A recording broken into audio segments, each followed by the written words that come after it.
double bag alert, double bag alert, folks. That's right. We got a loaded episode because this isn't just an ordinary episode. These aren't just ordinary bag alerts, okay? This is the 100th episode of the Football Junkies podcast, all right? 100 different opinions, 100 different hot takes, truth bombs, and more. And man, oh man, does it feel good. Travis Jones and Josh Myers get paid. Old Man Rivers heads to Indy. Joe Burrow voices his frustrations. Cowboys and Lions recap. Steelers and Ravens recap. Titans and Browns recap. And Texans and Chiefs recap. Okay, all of this and more on the 100th episode of the Football Junkies podcast, all right? I am your host with the most, all right? I'm your chief bag Damas. That's right, chief, head of the table, anything and everything related to the bag, rumors to the bag, and more. I am your hopium dealer. All the hopium that you need to get through the rest of the season, because we only have a few more weeks before the regular season's over, and then we get into the playoffs, all right? But I am your bag Damas. That's right. Everything related to the bag, I am that guy, all right? Because you are listening to the greatest football podcast that you can listen to on a week-to-week, day-to-day basis. I am your GM who currently is not on a team right now, but don't you worry about it, all right? Don't you worry about it, because guess what? I'm all these things and more. But most importantly, the most important thing that you must remember is I am your host, Kale. Buckle up, it's going to get crazy. So guess what? On three, 1, 2, 3, let's lock in.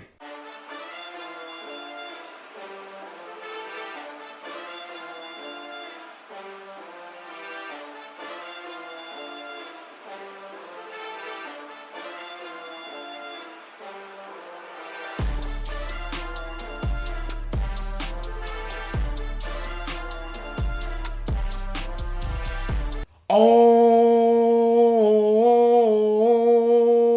right, folks, let's get into the meat and potatoes of everything that is going on in the league right now. So, before we get into the games, let's talk about these bag alerts and everything else, all right? So, Travis Jones, defensive tackle for the Baltimore Ravens, inks a 3-year, $40.5 million deal, $25 million guaranteed. He'll be making $13.5 million a year. When we look at his stats so far this year, 34 tackles, 1.5 sacks, 18 quarterback pressures. Now, SpotRack's market value for Travis Jones is 3 years, $40.6 million, which is $13.6 million a year.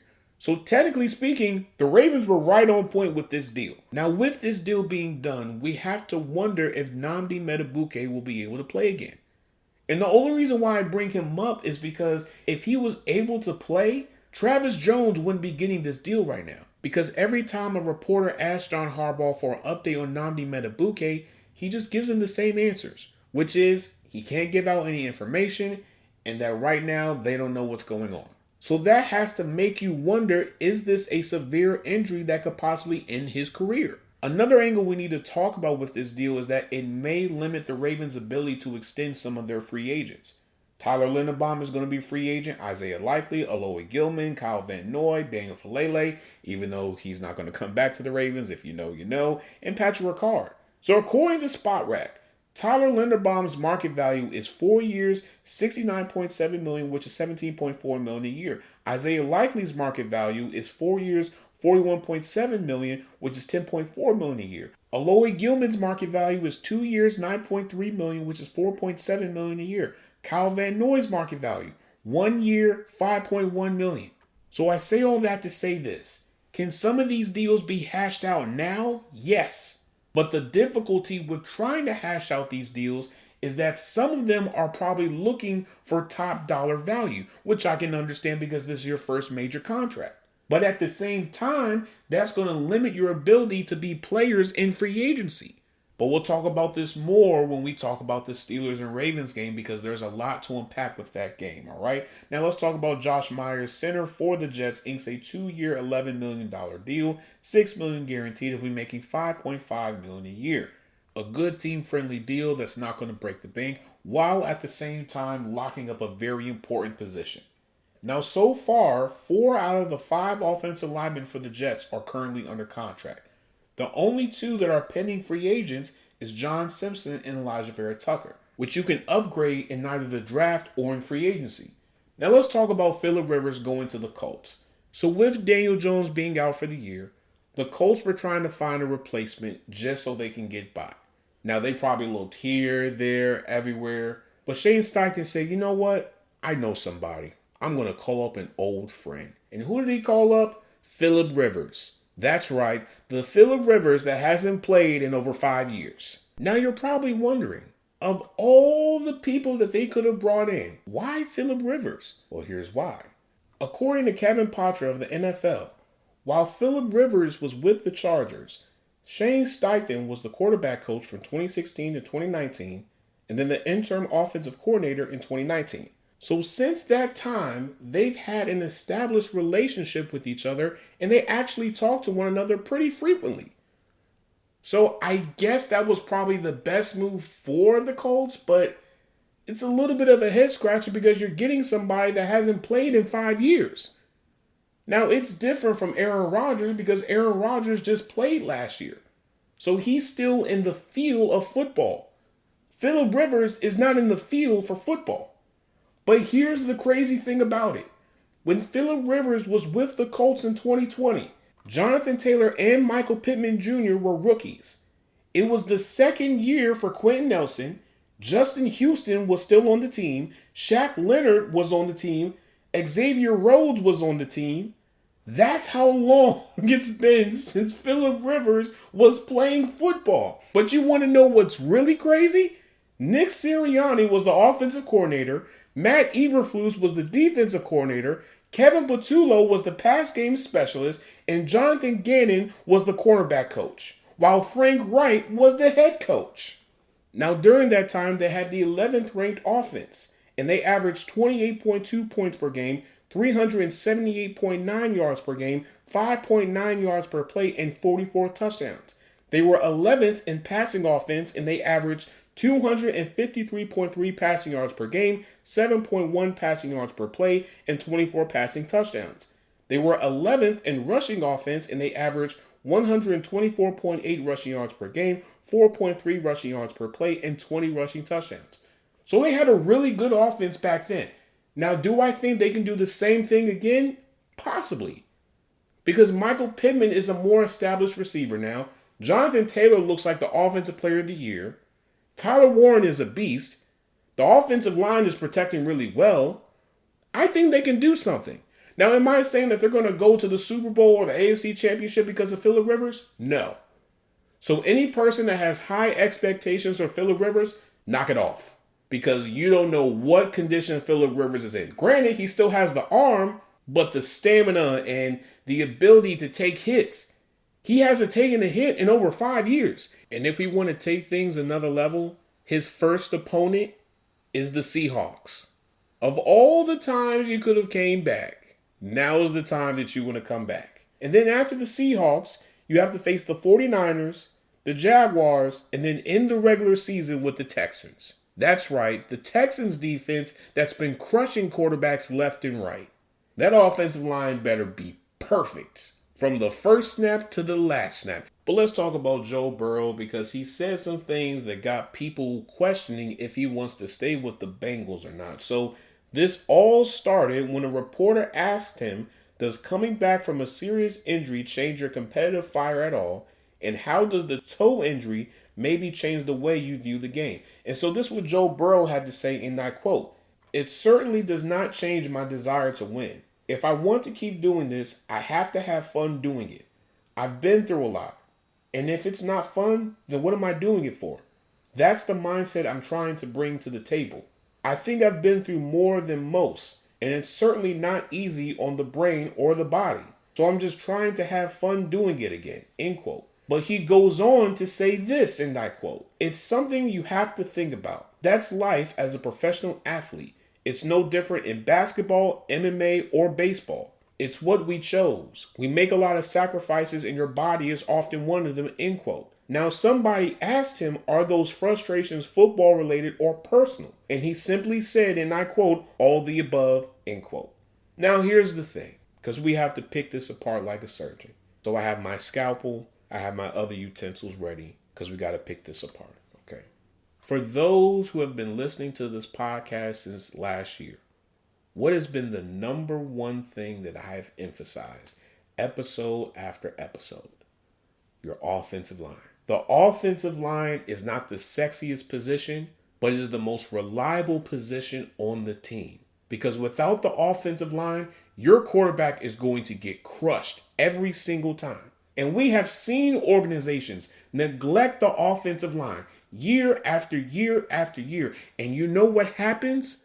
That quarterback doesn't want to take any more hits, and he either forces a departure or just flat out retires. We saw with Andrew Luck. Andrew Luck did not have a competent offensive line for a majority of his career. And by the time that they started to invest into the offensive line, it was too late.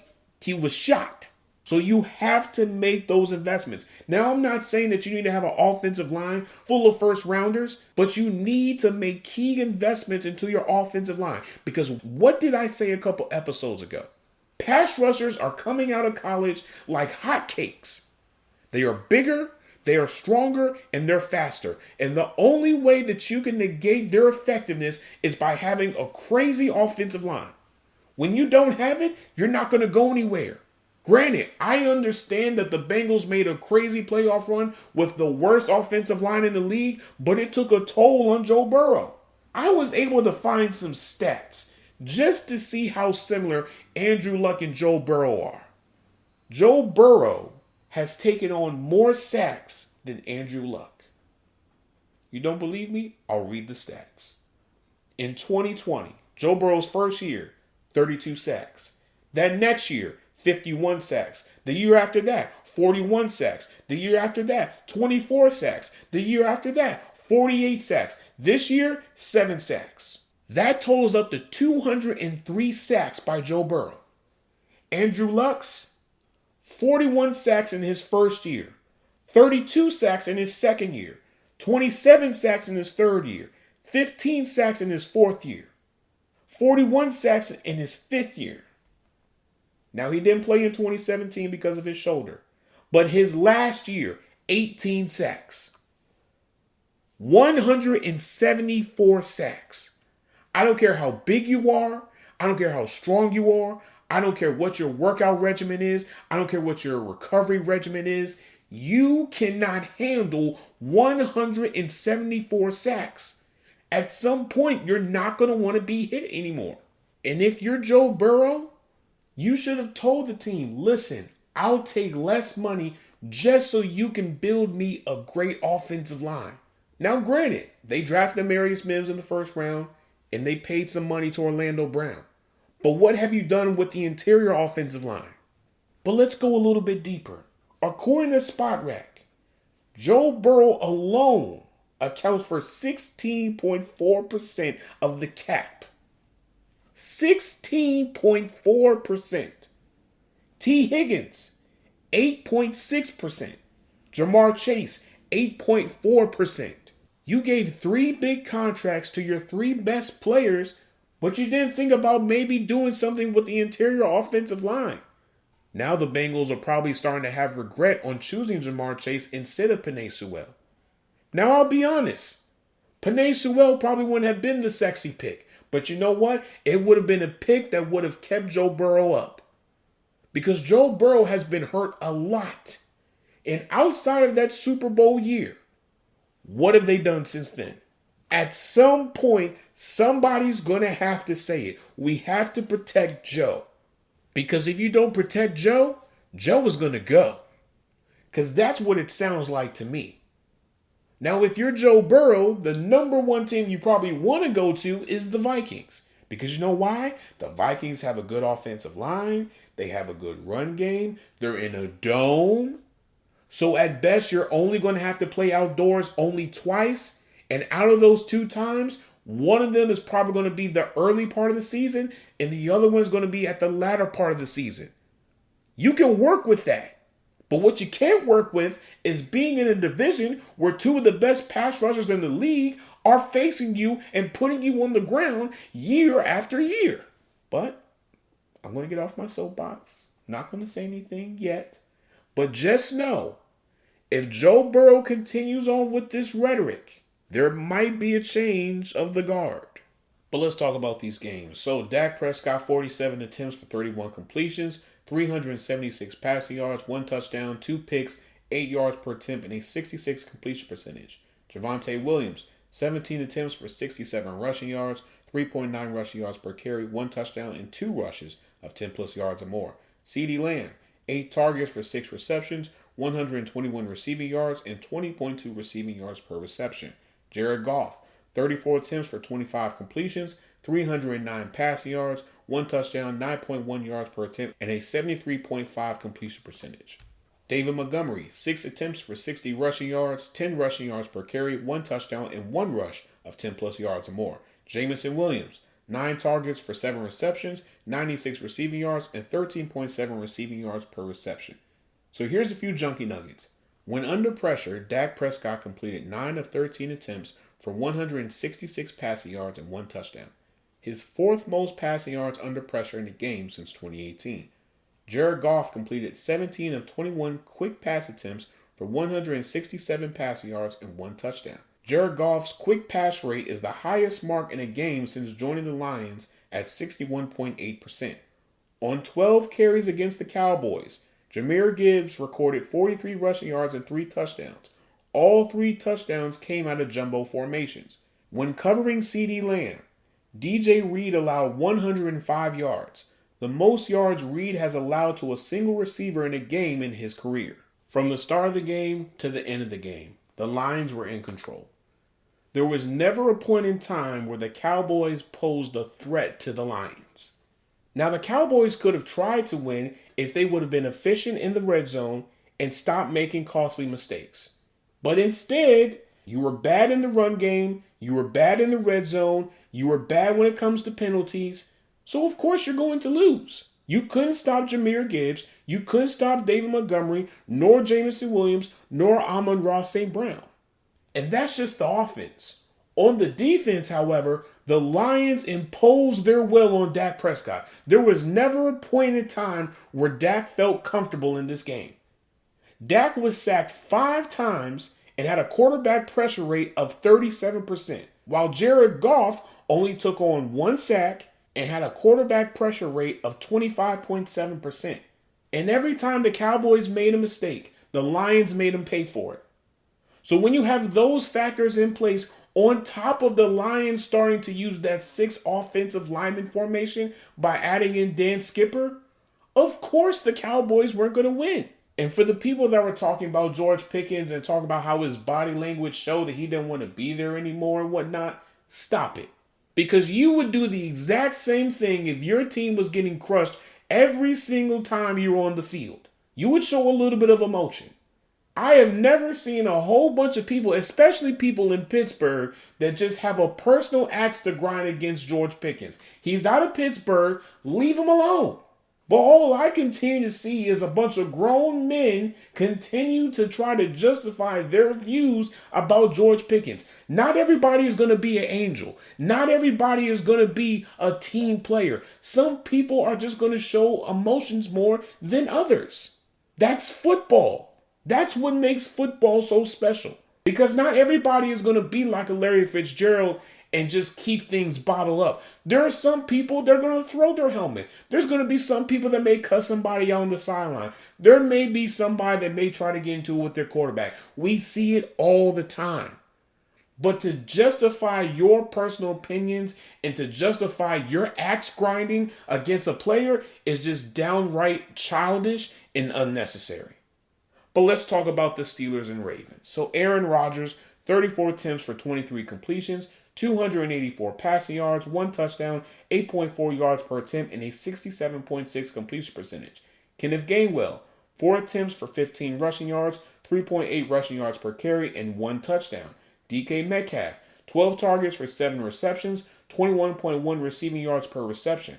Lamar Jackson, 35 attempts for 19 completions, 1 touchdown, 1 pick, 6.3 yards per attempt, and a 54.3 completion percentage. Derrick Henry, 25 attempts for 94 rushing yards, 3.8 rushing yards per carry, and 1 rush of 10 plus yards or more. Zay Flowers, 11 targets for 8 receptions, 124 receiving yards, and 15.5 receiving yards per reception. So here's a few junkie nuggets. When Zay Flowers was in motion, Flowers caught 2 of his 4 targets for 38 yards. When not in motion, Zay Flowers caught 6 of 7 targets for 86 yards. Chidobe Awuzie has allowed the lowest completion percentage at 50%, which is the lowest among Ravens defensive backs, and tied for the ninth lowest among quarterbacks league-wide. Aaron Rodgers completed all 3 deep passes, which is 20-plus air yards, for 121 yards against the Ravens. All deep targets went to DK Metcalf. So a couple things with this game, because I know we have to talk about the one play that everybody is talking about, because I myself do not know what a catch is.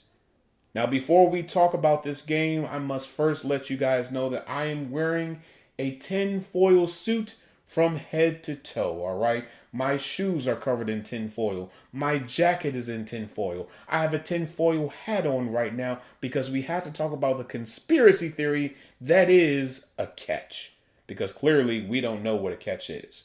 Now, prior to this game, Adam Schefter put out an article stating that the Steelers and Mike Tomlin have a significant decision that they have to make prior to next season.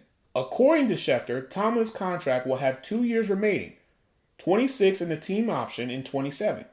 But according to league sources, the Steelers must decide whether to pick up the option on Tomlin's contract by March 1st. There will be organizational meetings and decisions that occur, but not until after this season, with a full body of work for all appropriate parties to review, according to sources.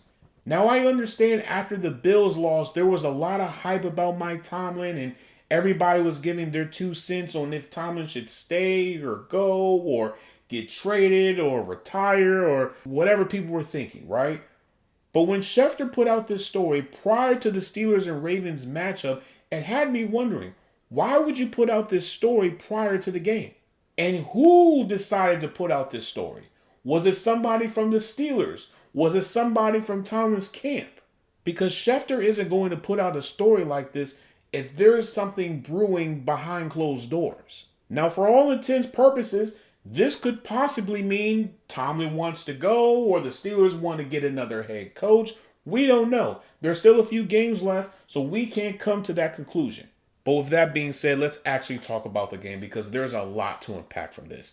For starters, there was little to no energy in this game. Usually, whenever there's a Steelers and Ravens game, there's a lot of energy, there's a lot of hype, trash talking, all of that and more between both fan bases. Clearly it wasn't, because both fan bases are in similar situations, and that is they are tired of their respective head coaches. But we're going to save that once we've talked about everything else. The first thing that needs to be brought up is Daniel Falele. I am so tired of seeing him on the field, and I don't understand why John Harbaugh continues to give him chance after chance after chance. At some point, you're going to need to make a switch. Put Emory Jones in, put somebody in other than Daniel Falele, because he is more of a liability than an asset. Anytime Brandon Echols can beat you to get a sack, that's a problem. You're almost 400-something pounds, 6'5", maybe 6'6", and you mean to tell me you can't even defend a slot corner? A slot corner that's not even that big. Are you serious? I could probably defend Brandon Echols a little bit better than what Daniel Falele is doing. At some point, if you're a head coach, you have to be honest with who you have on the field. And if you feel like somebody is more of a liability than an asset, get them off the field. I don't care how long they've been playing. I don't care what pedigree they have. I don't care what school they came from. I don't care about their backstory. I don't care about any of that. If you are not playing well, you gotta go. And the fact that you didn't do anything at the trade deadline to address this position, but now all of a sudden you decide that you want to address guard. It took you a majority of the season to finally wake up and see the problem right in front of you that you've been seeing for over 12 weeks now, and now you want to make a move. It's too late. It's too late. The damage is already done. Even if you put Laken Tomlinson in, and even if he plays better than Daniel Falele, it's too late. Your playoff chances are slim to none. If you lose against the Bengals, you're done. But I'm going to save that for when we talk about the coaches. Now, defensively for the Ravens, they were inconsistent. There were high points as well as low points. And I think this is the theme that we've been seeing with the Ravens as a whole this entire season. There'll be stretches where they're playing really good ball and they look like the Baltimore Ravens. And then there's other stretches where it's like, is this the Ravens? Or is this the high school team of the Ravens? There were even points where the pass rush specifically was ineffective. So I say all that to say this. If you're the Ravens, moving forward, you need to emphasize rebuilding this defensive line. Because what you have right now is not sufficient. Relying on Kyle Van Noy to do what he did 2 years ago is not going to help. Mike Green is a rookie, so he's still trying to figure everything out. And you don't have anybody with the interior defensive line that's doing anything as well. Travis Jones can only do so much. Now, offensively for the Steelers, they were explosive. Aaron Rodgers and DK Metcalf was cooking the entire game, and the Ravens didn't have an answer for it, which I think is really promising, and I feel like that's a change of pace compared to what we've seen the last few weeks with the Steelers. Now, can that be contributed to having Adam Thielen and MVS on the field, or Andres Pete at left tackle since he's better in pass protection? We don't know. But as a collective, the Steelers' offense was a lot better in this game than what it has been in the last few games. But something that we need to talk about with this game is the referees. I understand it was that gentleman's first season, and I understand that he needs the experience. But why would you put him on this game when this is the most intense rivalry in all of football, and you know most games end in a controversial way? Which is exactly what happened with this game. Why would you put him in that situation? Why didn't you at least put somebody that's a little bit more seasoned specifically with these games instead of somebody who clearly does not understand the magnitude of this rivalry? There were a lot of plays and a lot of flags that just didn't need to be called. The Travis Jones one didn't need to be called. And the fact that you as the league decided to call John Harbaugh after the game and say, you know what, our bad. Our bad? Our bad. It's too late for that. The game is already over. The record has already changed. It's the dumbest thing in the world for you to say, oh yeah, what we did in the game, yeah, we're sorry about that. That's not going to change the record. That's not going to change the outcome of the season. What are we doing? And another thing that we need to talk about is Patrick Queen holding on to Mark Andrews. If you look at the footage again, Patrick Queen was clearly holding on to Mark Andrews. And the fact that it was not called is baffling to me. So you mean to tell me that nobody decided to review that play at least a few different times in a few different angles? You're just going to say, oh, it's an incomplete pass. No, it wasn't. He was holding on to his shirt the entire time. Now, the question is this. Was that pass intended for Mark Andrews or D-Hop? Because if you look at that play again, D-Hop was wide open. But let's go a little bit deeper. The catch. The catches of all catches. The play that everybody has been talking about and questioning about for the past few days.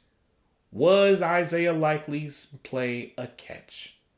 And I would venture to say yes. He did everything that every other receiver has done. He had 2 feet in the end zone. He had possession of the ball. So why wasn't it ruled a catch? Or better yet, why didn't you guys just replay the down? I think if you would have done that, you probably would have gotten a better reception from the fans than to just say, oh, it's an incomplete pass. He didn't have control of the ball. Yes, he did. He had control of the ball. So what are we doing? Now, after the game, a reporter named Jeff Zerbick, who covers the Ravens, decided to ask NFL Vice President of Instant Replay Mark Butterworth and referee Alex Moore on that play. So he asked, what went into the decision to reverse the touchdown that was initially ruled on the field for Isaiah Likely in the fourth quarter? Mark Butterworth said this, and I quote, the ruling on the field was a touchdown. We quickly looked at the play. The receiver controlled the ball in the air, had his right foot down, then his left foot down. The control is the first aspect of the catch. The second aspect is 2 feet or a body part in bounds, which he did have. Then the third step is an act common to the game, and before he could get the third foot down, the ball was ripped out. Therefore, it was an incomplete pass. So Jeff Zerbick asked another question. So an act common to the game, what would that constitute in the end zone? It was 2.5 steps before the third step went down. What would constitute an act common to the game? And Butterworth answered, and I quote, for this play, it would be him completing the third step. So Zerbert asks another question. So he needed a third step in the end zone in this situation, and Butterworth simply answered by saying, and I quote, yes, sir. It was a catch. It was a catch. By the time that Joey Porter Jr. was trying to get the ball out of Isaiah Likely's grasp, it should have already been ruled as a touchdown. So I don't understand why you guys ruled it as an incomplete pass. He did every single thing. I didn't realize that you had to have a third step because a whole bunch of receivers do that play every single Sunday, Monday, and Thursday the exact same way, and you guys ruled it as a touchdown. So moving forward, whenever a receiver or tight end do the exact same thing that Isaiah Likely did, I want the same response, the same description, and the same energy. Now let's have a brief conversation on where both teams are at right now. So with the Steelers winning this game, all they have to do is beat the Dolphins and beat the Browns. If you do those two things, that last Ravens game essentially means nothing because you've already won the division. But if you lose against the Dolphins, that's going to make things harder for you. So if you're the Steelers, you have to find a way to win. Now, apparently TJ Watt isn't going to be playing on Monday, which I'm so glad that he's okay. Prayers to him and his family and everybody connected to him, because having a punctured lung is not fun at all. But with that being said, if you're the Steelers, if you truly believe that you can make a playoff run, if you truly believe that you can win at least one playoff game, it's time for you to dig deep and lock in. You know the Dolphins ain't a slouch. You know the Lions are going to give you problems. You know you're going back to Cleveland. So you need to take care of business. And please, continue to adjust. Continue to do new things on both sides of the ball. Now, do I believe that this is going to be Mike Tomlin's last year for the Steelers? No. I said it in the previous episode. I don't believe that the Steelers are going to get rid of Mike Tomlin.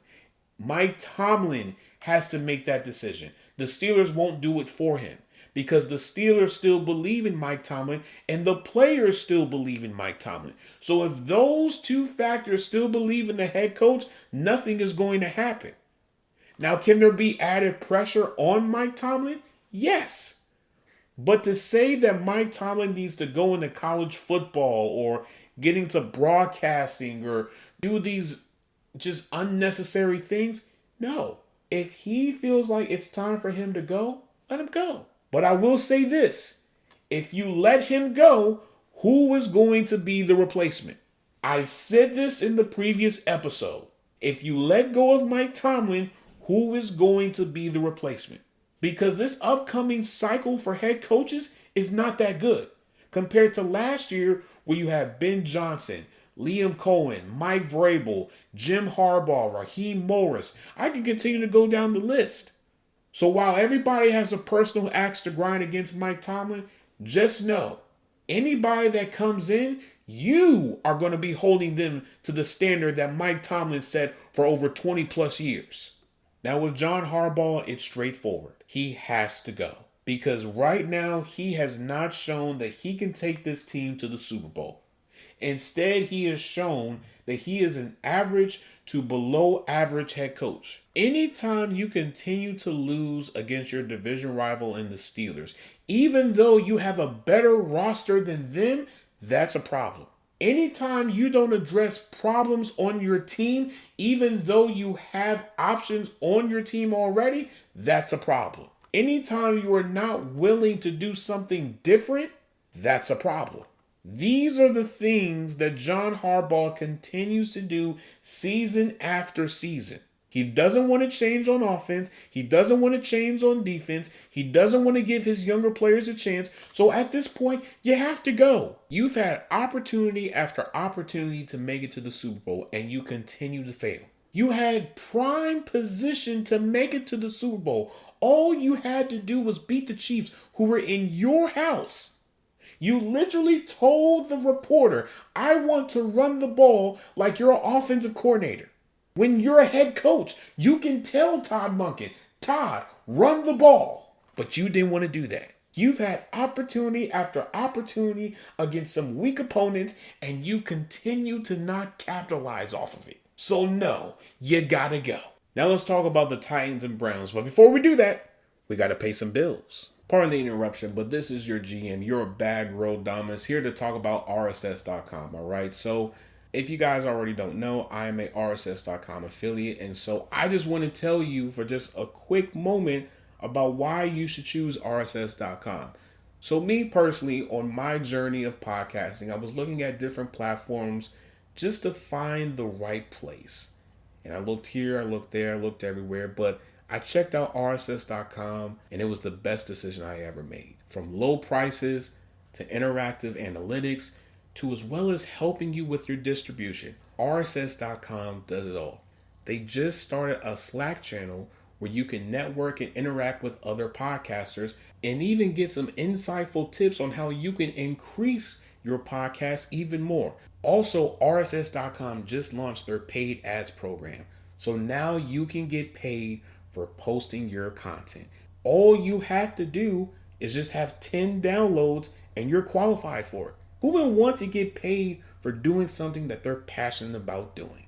So head on over to RSS.com. I will be attaching my RSS affiliate link within the description. When you click on that link, I will be able to receive some compensation for it. And with that compensation, I will be able to give you guys a better product. A lot of that money will go towards upgrading the microphones, computers, new subscriptions for more analytical information that we can use for future podcasts, all of that and more. Thank you for your support, and thank you RSS.com for making me an affiliate. Now back to the good stuff. And we're back, folks. So Cam Ward, 28 attempts for 14 completions, 2 touchdowns, 1 pick, 4.2 yards per attempt, and a 50% completion percentage. Tony Pollard, 25 attempts for 161 rushing yards, 6.4 rushing yards per carry, 2 touchdowns, and 2 rushes of 10 plus yards or more. Tajay Spears, 4 targets for 2 receptions, 28 receiving yards, and 14 receiving yards per reception. Shedeur Sanders, 42 attempts for 23 completions, 364 passing yards, 3 touchdowns, 1 pick, 8.7 yards per attempt, and a 54.8 completion percentage. Shedeur Sanders, 3 attempts for 29 rushing yards, 9.7 rushing yards per carry, 1 touchdown, and 1 rush of 10 plus yards or more. Harold Fanning Jr., 11 targets for 8 receptions, 114 receiving yards, 1 touchdown, and 14.3 receiving yards per reception. So here's a few junkie nuggets. Tony Pollard totaled 90 of his 161 rushing yards before contact, the most he's recorded in his career. Shedeur Sanders had the second longest time to throw by any quarterback this season at 3.5 seconds. I think the main takeaway from this game is that both quarterbacks had a good game. Now, when you look at their individual stats, it'll probably say something different, but when you turn on the tape, you can clearly see that both of these two are showing a lot of potential. And I think if you're both organizations, that's something that you can hang your hat on. And if we're being honest here, both teams need the same thing. Weapons. Because if it wasn't for Tony Pollard being the workhorse in this game and that defense stepping up in critical moments, the Titans would have lost. And I would venture to say this is probably their best performance this entire season.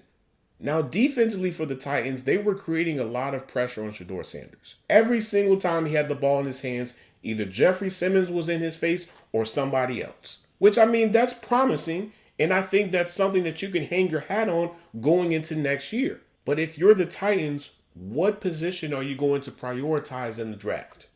Is it going to be pass rusher or is it going to be receiver? Now, you need both, but I would venture to say wide receiver is a bigger need than pass rusher. And let me explain. Right now on this team, the only receiver that you can say has promise is a humanoid, which you just drafted in this year's draft.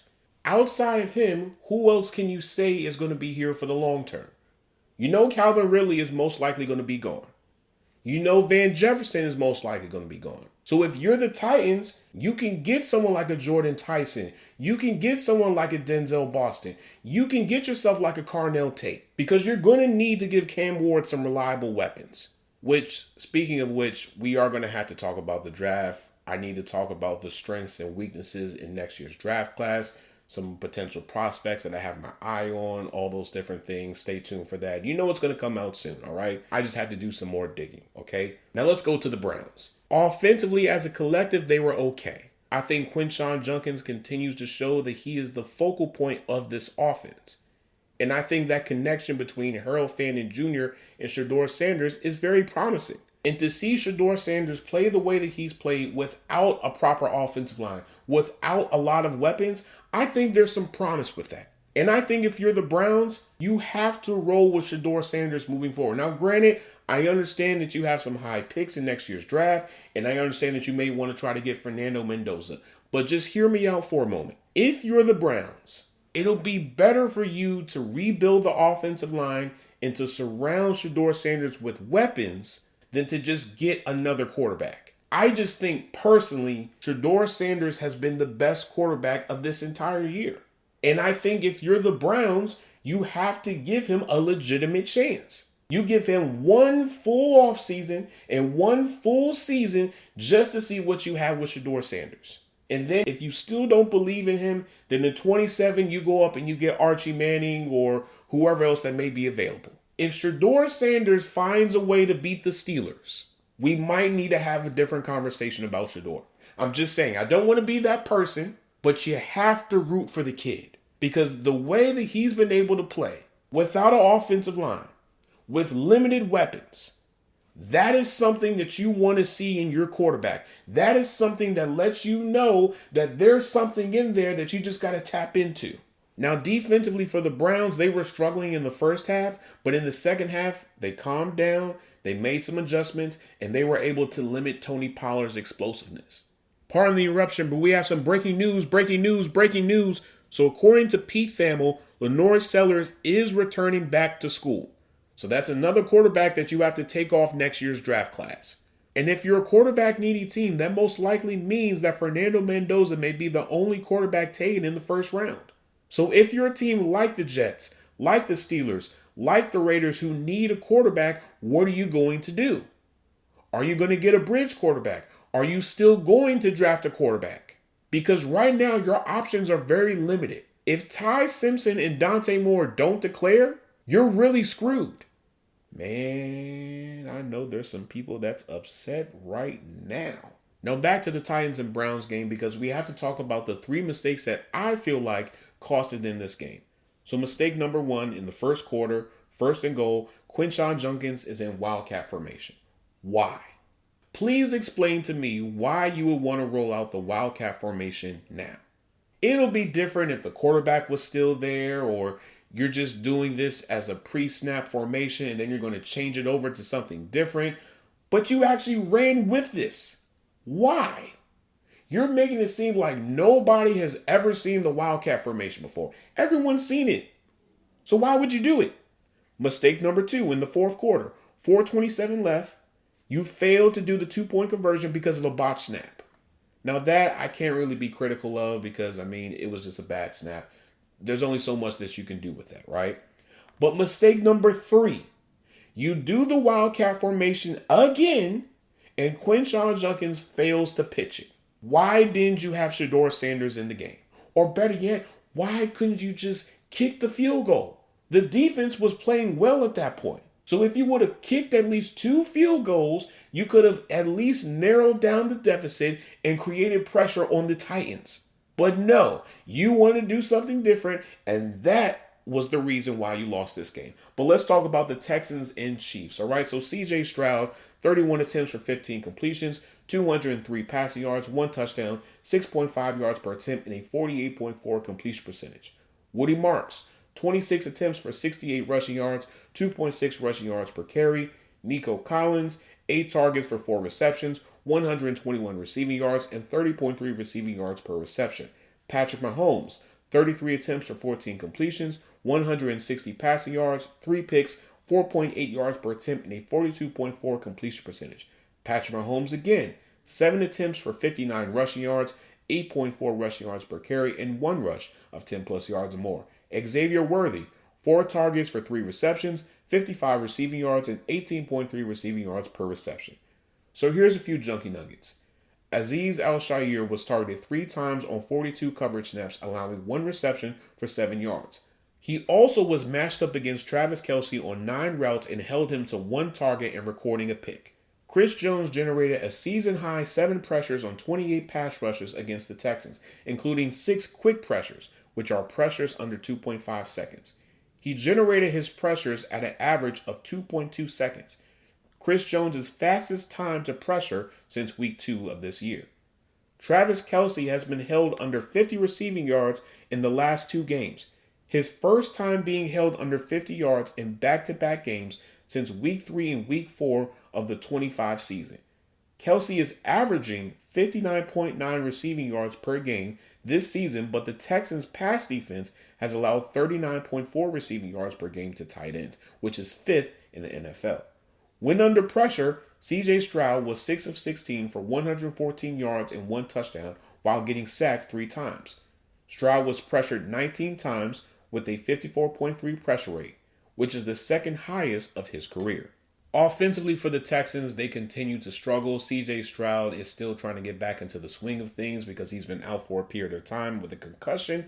And I'm not really surprised, Offensively for the Texans this entire season, they've just been inconsistent. One moment they're playing really well, the run game is great, CJ Stroud is letting it rip, and then there's 2 or 3 games where CJ Stroud isn't playing his best ball, the run game is inconsistent, and the pass game is the only thing that's keeping them alive. Now, am I expecting CJ Stroud to throw for 400 yards and 5 touchdowns every single game? No. But I mean, your completion percentage in this game was bad. And if we can be honest here, if it wasn't for the defense doing the heavy lifting in this game, the Texans would have easily lost. Let's really be honest here. Although they are a good team, they are not the same team that we saw last year and the year before that. Now, defensively for the Texans, what is there to say that hasn't already been said? From creating consistent pressure as well as playing a physical brand of football that the Chiefs weren't able to handle, the Texans continue to show why they're the best or second best defense in the entire league. And the Chiefs didn't have an answer for it because they don't have the personnel to match the intensity that the Texans were bringing every single drive. So I say all that to say this, because we need to talk about the Chiefs. Who are the chain movers of this offense? Is it Rashee Rice? Is it Hollywood Brown? Is it Isaiah Pacheco? Is it Noah Gray? Let me know. Because right now, the Chiefs need them to take that next step. Because right now, they are on the cusp of missing the playoffs this year. And if they do, that's going to be a tragic way for Travis Kelce to end his career. Because most people of his stature would love to just end his career riding off into the sunset as a champion. But clearly, that's not going to happen this year. But at the same time, this opens up an opportunity for the Chiefs to look at themselves in the mirror and say, what can we do different next year? Because right now, what you're starting to see, and this is a trend with other quarterbacks, is that paying these alien quarterbacks a boatload of money is going to come at a significant cost. And that cost is you won't be able to successfully build around them. When we look at all the alien quarterbacks, some of them have more similarities than differences. For starters, the Chiefs, Bengals, Ravens, and Chargers have bad and inconsistent offensive lines. But out of those teams, the Chiefs are the only team that consistently invests into the offensive line. They've done it through trades, they've done it through free agency, they've done it through the draft. And they still can't get the offensive line right. Now with the Chargers, on the other hand, they've lost their starting tackles for the rest of the year. And with the Ravens, you're starting to see that offensive line is declining. You're starting to see that Ronnie Stanley is not the same Ronnie Stanley from a couple years ago. So with that being said, those teams need to start investing into the offensive line. And they haven't been able to do so. Now the Bills, they're in a unique situation because they have the offensive line. It's just people are hurt, but they don't have weapons, right? Keon Coleman is starting to look like a bust at this point. I wouldn't be surprised if they moved off of him in the offseason. Khalil Shakir can only do so much. Gabe Davis hasn't really played as much, and he doesn't look like the Gabe Davis of old. So we have to have honest conversations when it comes to paying these alien quarterbacks. It's great to have them, but the drawback is this. You have to consistently hit on your offensive draft picks. Otherwise, it's going to be harder to build around them. Really think about this for a second. When was the last time the Chiefs hit on an offensive draft pick? Really think about it. When was the last time the Chiefs hit on an offensive draft pick? It's been a while. And they needed to hit on those offensive draft picks in order to supplement the fact that they're paying a lot of money to both Mahomes and Kelsey. But so far, they've been unsuccessful in doing it. Xavier Worthy has not taken that next step. Rashee Rice cannot stay out of trouble. Hollywood Brown is very limited. So somebody has to take the mantle. And it's not like they can get a top-end receiver in free agency or at the trade deadline because they're always pressed against the cap. But this is what happens when you allocate your money the wrong way. How many people have they either traded away or cut or just let them walk in free agency? They're about to let Trent McDuffie walk because they can't even afford him. Another thing that we need to talk about is how Mahomes doesn't handle well when he faces elite defensive lines.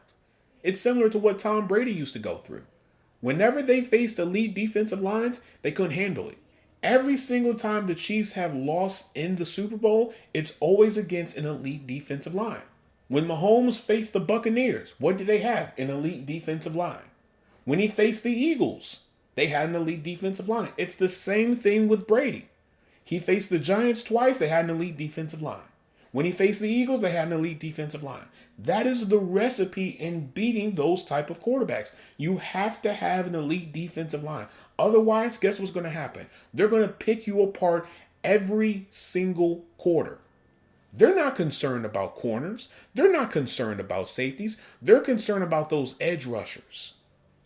But that's going to be a different conversation that we're going to have in the offseason for certain teams, Ravens. But on a serious note, and this is the last thing that I'll say, and then I'll just end the episode, the Chiefs defensively were a little bit too aggressive for me in the first half of the game. I understand that Spags' thing is the blitz, but you got to cut back on the blitzing because people can see it. And every time that you guys blitzed, the Texans made you pay for it. Now, was there spurts where Chris Jones stepped up and he created a lot of pressure on C.J. Stroud? Yes. But to say that this Chiefs defense was playing like it has been for the past few years is a lie. And what you're also starting to see is that from a talent perspective, they are very limited on the defense. If Chris Jones doesn't create pressure, if George Karlaftis doesn't create pressure, if Trent McDuffie doesn't get the pick, that defense is cooked. But again, this is what happens when you allocate top dollar money to just 3 people on the team. Now, I'm not saying that the Chiefs model is broken, it's wrong, and it hasn't been successful. It has, but it was only successful for a moment.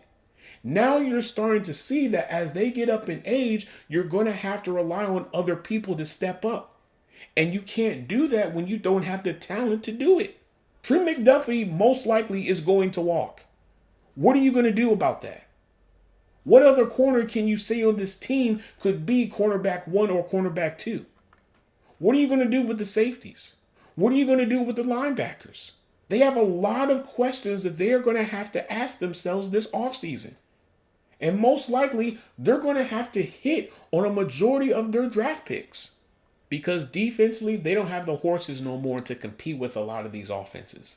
So if you're the Chiefs, you have a lot of soul searching that you have to do. You have a lot of uncomfortable questions that you're going to have to ask and answer. And you have a lot of uncomfortable assessments that you're going to have to make in this offseason, okay? But I'm going to end this episode here. If you guys like what you are listening, please make sure you guys leave a 5-star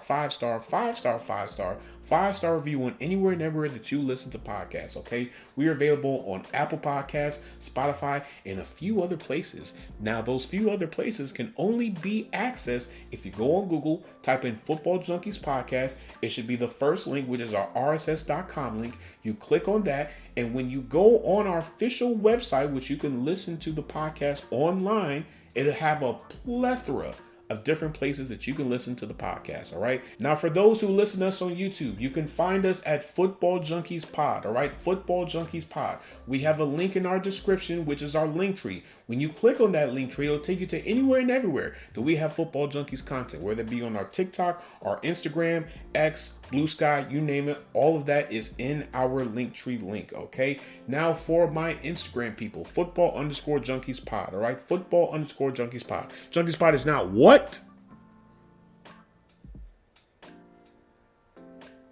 It is together not spaced. Okay, it is together, not spaced. Football_Junkies pod. For my TikTok people, Football Junkies pod. Football Junkies pod. I still have a lot of clips that I have to post. You guys just got to give me some time. All right. You can follow me on Twitter at GMKale. GMKAILE. That's where I do a lot of my interactions with a lot of different fan bases. Okay. Now on Blue Sky, you can follow me there at GMKale. GMKAILE. All right. As always, I hope I give you guys the fix that you guys need. I love you guys. I appreciate you guys so much. Thank you guys so much for being with me on this journey. First and foremost, I have to thank my Lord and Savior Jesus Christ for being with me on this journey. If it wasn't for God, I wouldn't have done this podcast. This podcast started from an idea of just wanting to know more about football. It started from having 2 and 3 and 4 hour conversations with friends about different football topics and just debating on our views and opinions on what should this team do and that team do, and should this player go to our team or should this player be traded, all those crazy conversations that you have with different fan bases. And I just want to thank everyone that supported me along this way. I want to thank my parents. I want to thank my friends, Mook, Shane, Nay, Leslie, Brandon, everybody that supported me along the way. I just want to thank you guys for all the support that you guys give me. Without your support and strength, I wouldn't be doing this, honestly. If you would have told me that I would have been a podcaster and I would be 100 episodes in within the first full year, I would have called you a liar. But we did this. So for any person that wants to pursue their goals and their dreams, you can do it. You can do it. But the number one thing you have to do is put your faith in it. You got to have faith, because the Bible says faith without works is dead. So before you execute, pray about it. Seek God about it, because he's going to give you everything that you need to know. He's going to give you the name. He's going to give you resources. He's going to align you with people that are going to bless you. He's going to do some crazy things on your journey, but you got to trust him and you got to be consistent, because there's going to be points where the support is not going to be there. There's going to be points where you're going to be doubting yourself. There's going to be points where you don't feel like you're making the progress that other people are making. But guess what? Never judge your progress with somebody else's. Keep your head down, keep grinding, be creative, and love the process. Embrace the process. Don't hate it, embrace it. I spend at least about a day or two just doing all the necessary research that I need to do for these episodes. You guys would be amazed on the recording process that I have to do just for this podcast as a whole. There's been episodes where I've had to just delete it just because I feel like it's not the quality that I want. And I'm never going to put out anything that I myself feel like I wouldn't even want to listen to. So I say all that to say this. I love you guys. I appreciate you guys on this journey. This is a celebration not just for me, but for you as well, and for everybody that's been with me on this journey. So as always, this is your GM Kale signing out. Peace and love. Later, guys.